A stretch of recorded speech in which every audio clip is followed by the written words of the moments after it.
মেষ রাশি বা লগ্নের জাতক জাতিকাদের বলছি, শনিদেব বর্তমানে কুম্ভ রাশিতে, অর্থাৎ আপনার একাদশ ভাব বা লাভ ভাব বা প্রফিটের জায়গায় বসে আছে। ফলে শনিদেবের বক্রী হওয়ার পর আপনার ওপর কী প্রভাব নিয়ে আসতে চলেছে তা নিয়ে আমি এখানে বিস্তারিতভাবে আলোচনা করব।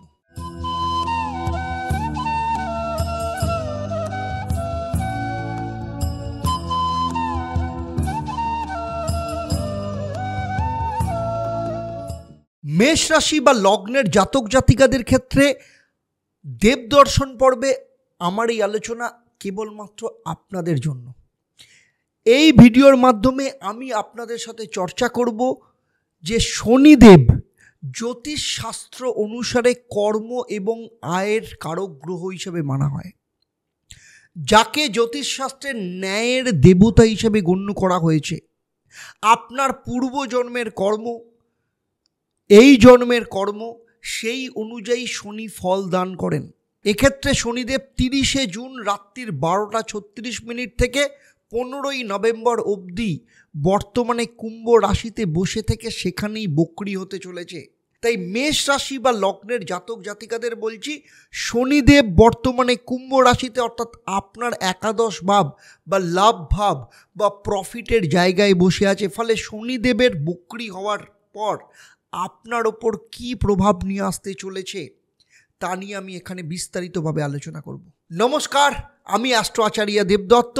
দেবদর্শন পর্বে আপনাদের সবাইকে স্বাগত জানাই। সবার আগে বলে নেব, আমার এই আলোচনা আপনার জন্মরাশি বা লগ্নের ওপর ভিত্তি করে, সেই সাথে বলবো এই যে রাশি নিয়ে আমার আলোচনা সেটা গ্রহের গোচরের ওপর নির্ভর করে। তাই যদি আমার এই আলোচনা আপনাদের সাথে ম্যাচ করে যায় তাহলে ভালো, যদি না করে তাহলে আপনার কর্মফলকে আপনি শোধরাবেন বা বদলে আনবেন। সেই সাথে আপনার জন্মকুণ্ডলী এবং হস্তরেখা বিচার করা ভীষণ দরকার, কারণ সেখানে নবগ্রহের অবস্থান, শনির অবস্থান এবং বর্তমানে যে মহাদশা, অন্তর্দশা, প্রত্যন্তর দশা চলছে তা পর্যবেক্ষণ করা ভীষণ জরুরি। আজকে আমার মেষ রাশির যে আলোচনা, এই আলোচনার মূল বিষয় হলো, যেহেতু কর্মফল দাতা হচ্ছেন শনিদেব মার্গী থেকে বক্রী হবে এবং 30শে জুন থেকে 15ই নভেম্বর অবধি থাকবে, 137 দিনের জন্য শনি কিন্তু বিপরীতমুখী থাকবে।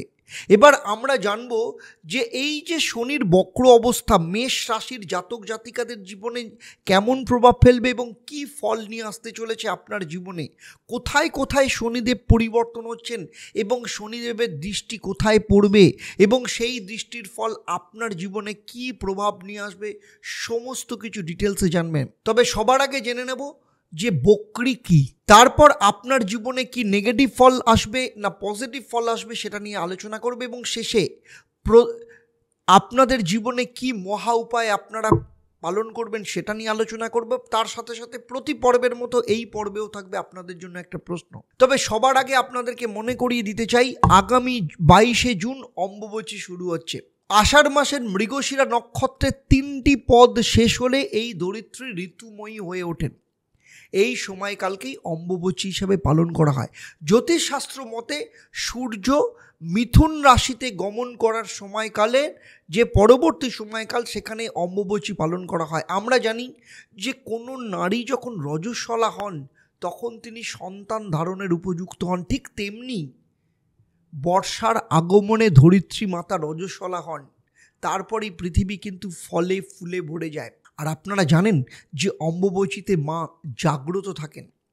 এই সময় আপনার জীবনের যে কোনো দুঃখ, কষ্ট, অশান্তি, যেমন ঋণ সংক্রান্ত সমস্যা, মামলা মোকদ্দমা, পড়াশোনা, সন্তান অবাধ্য হয়ে যাওয়া, প্রেম, বিবাহিত জীবন, স্বামী স্ত্রীর মধ্যে অশান্তি, বশীকরণ, এই সমস্ত কিছুর বিষয়ে যারা প্রতিকার করাতে চাইছেন এবং আপনাদের জীবনের সমস্ত সমস্যা থেকে বেরিয়ে এসে আপনাদের জীবন যারা ফুলে ফলে ভরাতে চাইছেন, আপনাদের বলবো, আপনাদের এই অম্বুবাচীর যোগকে যদি কাজে লাগাতে চান তাহলে কিন্তু ইমিডিয়েট নিচের যে হেল্পলাইন নাম্বার রয়েছে সেখানে ফোন করে আপনাদের জন্মছক কিংবা হাত দেখিয়ে আপনাদের সমস্যার সমাধানের রাস্তা তৈরি করুন।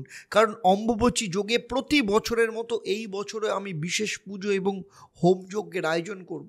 তাই ইমিডিয়েট হেল্পলাইন নাম্বারে ফোন করে আপনার জন্মছক কিংবা হাত দেখানোর জন্য বুক করাতে পারেন, যাতে আমি আপনার সমস্যার প্রতিকার অম্বুবাচী যোগের মধ্যে করতে পারি।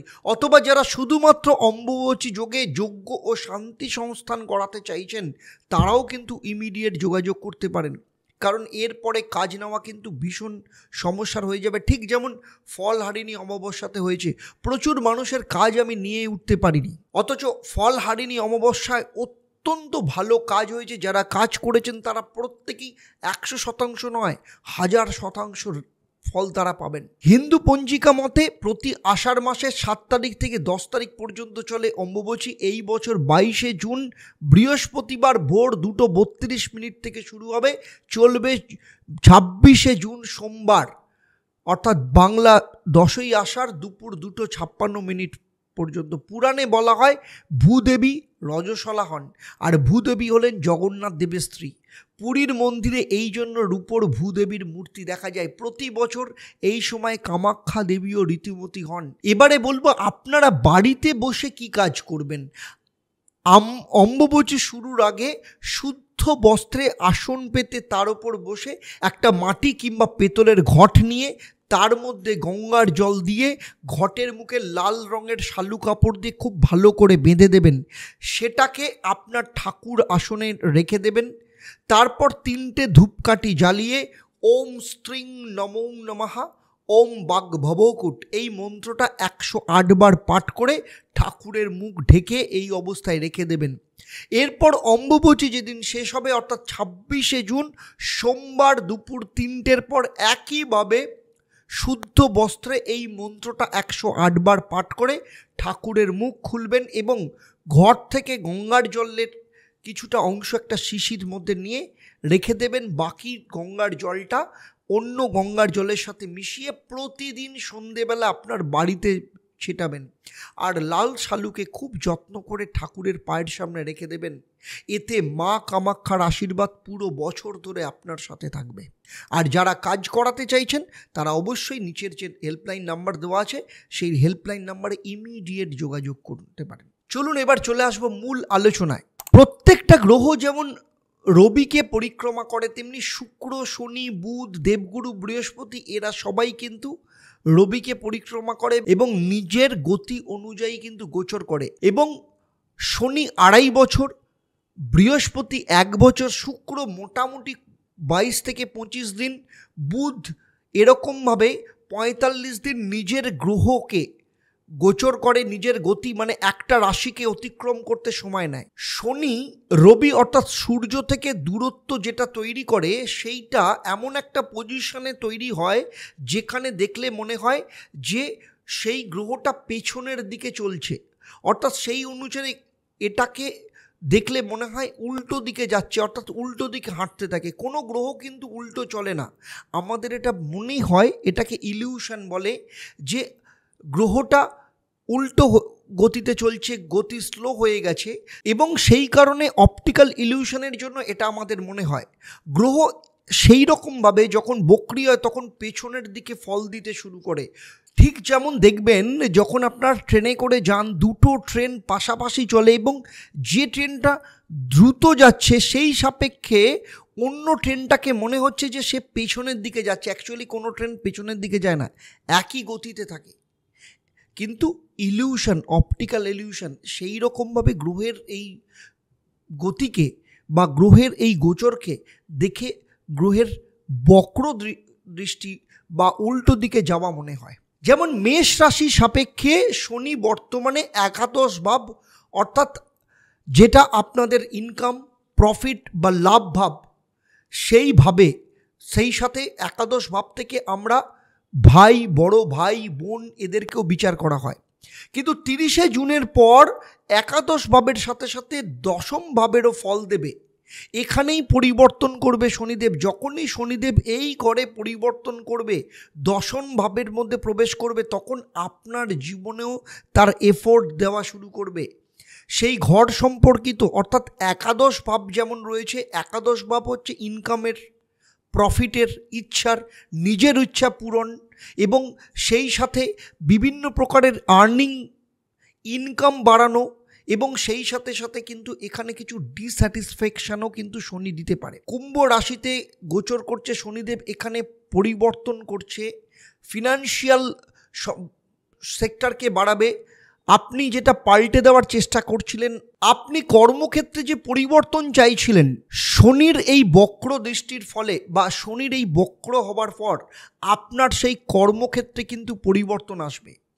আপনার জন্মকুণ্ডলিতে যে মহাদশা অন্তর্দশা চলছে এবং সেটাও কিন্তু খুব গুরুত্বপূর্ণ, তার সাথে কিন্তু গোচরে শনি কিন্তু খুব ভালো যোগ তৈরি করবে। যখন 10 নম্বর ঘর অর্থাৎ দশম ভাবের ফল দেবে তখন আপনাকে একটু বেশি কাজ করতে হবে। যখন শনি বক্রি হবে আপনার মধ্যে কিন্তু অলসতা দিতে পারে, ধীরে ধীরে কাজ করা, স্লো হয়ে যাওয়া, কখনো কখনো কাজে মন আসবে না, পরিবর্তন নিয়ে আপনি বেশি ভাববেন, এমন মনে হবে যে টার্গেট বেশি হচ্ছে, প্রেশার আসছে, এবং এইগুলো সমস্তটাই মনে হবে যখন শনি বক্রি হবে। মেষ রাশিতে বক্রি শনিদেবের দৃষ্টি পড়বে, তখন মানুষ যা ভাবে তার বিপরীতভাবে তৈরি হয়। যাদের মধ্যে অ্যাংজাইটি ডিপ্রেশন অনেক বেশি, ওভার থিঙ্কিং করছিলেন, কিছু করতে চাইছিলেন, ভাবছিলেন কিন্তু করতে পারছিলেন না, এখানে কিন্তু আপনার ডিসিশন স্ট্রং হতে দেখা যাবে। এটা কিন্তু একটা ভালো জিনিস আপনাদের ওপর আসতে চলেছে। শনিদেবের দৃষ্টি চন্দ্রের ওপর পড়বে, ফলে একটা জিনিস খেয়াল রাখতে হবে যে কোনো জিনিসকে কিন্তু ডাউট করবেন না, ছোট ছোট জিনিস নিয়ে চিন্তা করবেন না। বক্রী শনিদেবের দৃষ্টি যখন পঞ্চম ভাবের ওপর পড়বে, সেটাও কিন্তু আপনার শত্রু রাশি। পঞ্চম স্থান সন্তান স্থান অর্থাৎ সিংহ রাশি। মেষ রাশি সাপেক্ষে পঞ্চম স্থান হলো সিংহ রাশি। পঞ্চম ভাব সন্তান, পড়াশোনা। যখন পাপ গ্রহ বক্রী হয়ে যায় তখন কিন্তু এটা দেখা যায় যে কোনো রাশি বক্রী হচ্ছে এবং আপনার জন্মকুণ্ডলিতে কিন্তু স্থিতি অবস্থায় থাকবে। বক্রী হবার পর পাপ গ্রহ আরও বেশি কিন্তু ক্ষতিগ্রস্ত করে দেয়। ফলে এখানে একটা জিনিস খেয়াল রাখবেন, প্রেমের সম্পর্কে কোনো রকম ভুল বোঝাবুঝি যাতে তৈরি না হয়, আপনি নিজেই মিসআন্ডারস্ট্যান্ডিং তৈরি করবেন না, স্টাবার্ন নেচার যেন না হয়, এরকম কিন্তু আপনার মধ্যে স্টাবার্ন নেচার দেখতে পাওয়া যাবে। আপনি নিজেই কিন্তু ফাইট করার চেষ্টা করবেন, ছোট ছোট বিষয় নিয়ে ঝগড়া করার চেষ্টা করবেন, কিন্তু সেই সমস্ত বিষয়ের ওপর আপনাকে খেয়াল রাখতে হবে। শনিদেবের দৃষ্টি অষ্টম ভাবের ওপর পড়েছে, অর্থাৎ শনিদেবের দৃষ্টি যখন অষ্টম ভাবের ওপর পড়বে, occult science, astrology field, scientist, research ফিল্ডের সাথে যারা যুক্ত রয়েছে তাদের ক্ষেত্রে কিন্তু খুব ভালো ফল দেবে। এবং শুধু তাই নয়, যদি আপনি কোনো টেকনোলজি ফিল্ডের সাথে থাকেন সেখানেও কিন্তু খুব ভালো ফল পাওয়া যাবে। এই পরিবর্তন আসবে, সেটা কিন্তু খুব ভালো পরিবর্তন নিয়ে আসবে, কারণ শনি বক্রী তো আছেই, সেই সাথে দশম এবং একাদশ ভাবেরও ফল আপনাকে দেবে। পরিবর্তন হয়ে যাওয়ার পর ফিনান্সিয়াল গ্রেন হওয়ার সম্ভাবনাও দেখতে পাওয়া যাবে। যদি আপনার জন্মকুণ্ডলিতে শনির অবস্থান কিন্তু খারাপ থাকে, নীচ অবস্থায় থাকে, শত্রু ক্ষেত্রে থাকে, তাহলে কিন্তু আপনার মধ্যে বিরক্ত দেখা যাবে, হেলথ ইস্যু আসতে পারে, দাঁতের সমস্যা, স্টমাকের সমস্যার উপর কিন্তু থাকতে হবে। এতক্ষণ আপনারা শনির বক্রীর ফল মেষ রাশি বা লগ্নের জাতক জাতিকাদের ওপর কী প্রভাব পড়বে সেটা নিয়ে আমি আলোচনা করলাম। আমার এই আলোচনা আপনার রাশি বা লগ্নের ওপর ভিত্তি করে। আপনারা জানেন যে আপনাদের প্রত্যেকের জন্মছক আলাদা এবং সেখানে গ্রহের অবস্থানও আলাদা। সুতরাং আপনার জন্মছকে নবগ্রহের অবস্থান, আপনার বর্তমান মহাদশা অন্তর্দশা কিংবা প্রত্যন্তর্দশার অবস্থান, অথবা আপনার হাত সেখানে গ্রহ কিংবা রেখার অবস্থান, অথবা আপনি যে বাস্তুতে থাকেন সেই বাস্তুর অবস্থান, কোনোটা সম্পর্কেই আমার সম্যক কোনো ধারণা নেই। যদি থাকতো তাহলে এই পর্বেই আপনার বিষয়ে আরও বেশি করে আমি আলোচনা করতে পারতাম এবং যে আলোচনাটা করতাম সেটা আপনার জীবনের সাথে নিখুঁত ফল দিত। আমার এই সামগ্রিক আলোচনা আপনাদের কেমন লাগলো অবশ্যই আমাকে কমেন্ট করে জানাবেন, আর যদি ভালো লাগে তাহলে প্রত্যেকবারের মতো অন্যদের শেয়ার করবেন। যারা আমার এই ভিডিওটা আমার ইউটিউব চ্যানেলে দেখছেন কিন্তু এখনও পর্যন্ত চ্যানেলটাকে সাবস্ক্রাইব করেননি, তাদের অনুরোধ করব চ্যানেলটাকে সাবস্ক্রাইব করে সেই সাথে সাথে বেল আইকনটাকে প্রেস করে রাখবেন। আর যারা আমার এই ভিডিওটা আমার ফেসবুক পেজে দেখছেন কিন্তু এখনও পর্যন্ত পেজটাকে লাইক ও ফলো করেননি, তাদেরকে অনুরোধ করব পেজটাকে লাইক এবং ফলো করবেন, যাতে আমি যখনই নতুন কোনো ভিডিও আপনাদের জন্য আপলোড করব সঙ্গে সঙ্গে তার নোটিফিকেশান আপনাদের কাছে চলে যাবে। সেই সাথে আপনাদেরকে জানিয়ে রাখি যে আমাদের নতুন podcast channel the Debdutta show already launch করেছে। যারা এখনও পর্যন্ত সেই চ্যানেলটাকে সাবস্ক্রাইব করেননি বা ফেসবুক পেজটাকে লাইক এবং ফলো করেনি তাদেরকে বলবো নিচে ডেসক্রিপশানে তার লিঙ্ক দেওয়া আছে, সেখানে গিয়ে আপনারা কিন্তু চ্যানেলটাকে লাইক এবং সাবস্ক্রাইব করতে পারেন, ফেসবুক পেজটাকে লাইক এবং ফলো করতে পারেন। কারণ দ্য দেবদত্ত শো এমন একটা পডকাস্ট চ্যানেল যেখানে আপনার জীবনের বিভিন্ন সমস্যার সমাধান নিয়ে সেই বিষয়ে যারা এক্সপার্ট তাদের সাথে আড্ডা মারতে মারতে আপনার জীবনের কিংবা সামাজিক ক্ষেত্রে বিভিন্ন সমস্যার সমাধানের রাস্তা খুঁজব। এবারে চলে আসবো আমি এই পর্বের প্রশ্ন। আমি এই পর্বে উল্লেখ করেছি অম্বুবাচী উৎসব কোথায় পালন করা হয়। যারা সঠিক উত্তর দেবেন আপনাদের মধ্য থেকে লাকি ড্রয়ের মাধ্যমে আমি 3 জন সঠিক উত্তরদাতাকে বেছে নিয়ে আপনাদের কিংবা আপনাদের পরিবারের কোনো একজন সদস্যের জন্মছক ও তার সমস্যা নিয়ে আমি পরামর্শ দেব। আর আপনারা জানেন আমার এই আলোচনা আপনাদের জন্য সম্পূর্ণ বিনামূল্যে থাকে, তবে অবশ্যই আপনাকে লাকি ড্রয়ের বিজেতা হতে হবে। এইবারে চলে আসবো আপনারা কি মহা উপায় পালন করবেন। প্রতিদিন হনুমান চল্লিশা পাঠ করবেন এবং সেই সাথে সাথে শনিদেবের বীজ মন্ত্র 108 বার পাঠ করবেন। ওম প্রাং প্রিং প্রং স্বাহ শনেশ্বরায় নমঃ। এবং সেই সাথে প্রতিদিন সূর্য ওঠার সময় তামার পাত্র নিয়ে প্রতিদিন সূর্যদেবের উদ্দেশ্যে জলদান করুন। তাহলে আজকের মতো বিদায় নেব, আবার দেখা হবে আপনাদের সাথে পরবর্তী পর্ব। বৃষ রাশি বা লগ্নের জাতক জাতিকাদের ক্ষেত্রে শনির বক্রি কি ফল নিয়ে আসতে চলেছে। আপনারা আপনাদের পরিবারের সবার সাথে ভালো থাকুন, সুখে থাকুন, সুস্থ থাকুন এবং নিয়মিত দেখতে থাকুন দেবদর্শন পর্ব এবং তার সাথে সাথে দ্য দেবদত্ত শো। নমস্কার।